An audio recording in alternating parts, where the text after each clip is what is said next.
Hey guys. Today, I'd like to read from Little Tyke, uh, the story of a gentle vegetarian lioness. It's a story about a lion who was raised by humans. I forgot what year it was in right off bat, but I think it was early in the 1900s. Who was a vegetarian. This lion did not eat any meat, refused it, and for the entirety of her life. She also lived with other animals, I believe like sheep, deer, etc., and was a very peaceful, loving animal. Anyway, I want to read an excerpt and then just maybe a quick few words about it that might be helpful. So I hope you enjoy. This outtake is from a chapter called Earthquake in this book. It's on page 78 if you have it. Let me turn this fan off real quick so you can hear me well. Okay. It was then that my mind wandered back to the days of my childhood, where while sitting in my mother's lap, I had first heard these familiar words from the Bible.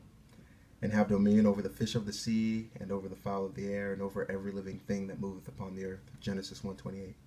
This sovereign authority has always been a challenge to me, in that this power or right of governing and controlling should also be used in assuring and consoling these creatures in time of distress. This experience was a demonstration of their confidence in us and our ability to comfort and allay their fears. It was at this time, I think, that I fully realized that where there is no fear, there is no savagery. The lioness had sought for me to allay her fears in the moment of bewilderment. Some persons had predicted that during some such experience as this, little Tyke would go berserk and revert to the wild, quote unquote. Surely, when she had reached maturity and approached the mating season, she would destroy anything in the way of her effort to find a mate. I wanted to ask these prognosticators some questions, but I smilingly turned aside. I analyzed the fact that if I were to go to Africa and a lion were to kill me, that would be termed savagery. But if I were to invade their faraway retreats and kill these regal creatures, that would be termed sportsmanship. How biased can we become? If a cornered animal dare fight for its life, we chest-beating bipeds proclaim it savage. By the same token, let us analyze ourselves. We spend so much of our time and energy in the fields of war, maiming and destroying our fellow humans. Of the last 3,000 years of history, there have been fewer than 225 spent in peace, away from the lust of man against man in his mad and ruthless killing. Indeed, we have become the most vicious beast ever to roam this earth, yet we have looked away from the truth about the animals of the jungle. What hunter has ever looked deep into the soft brown eyes of a dying deer, with the blood seeming from its mouth and the gaping wound he made through its magnificent lungs? While standing there, could he have ever wished to bring back the last precious moments of its life? No, I dare say he has not, for he ate with gusto the flesh of an animal whose only protection lay in its fleet hoofs, not fleet enough to outrun his bullet.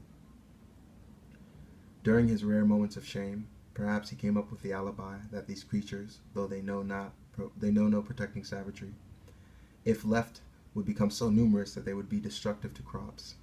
This alibi has not stood under the overwhelming proof of the Kruger Park of South Africa, established in 1906, amid protests that animals would multiply and destroy farmers' crops and human lives.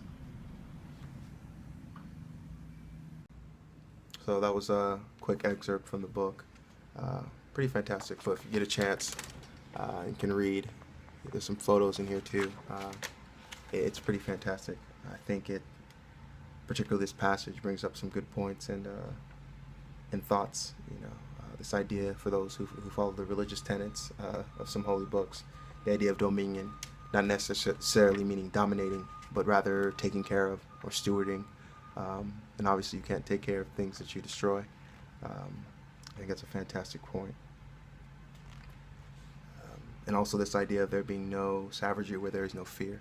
This absence of fear leading to this absence of violence. Pretty fantastic. Anyway, I hope you enjoyed it. Cheers.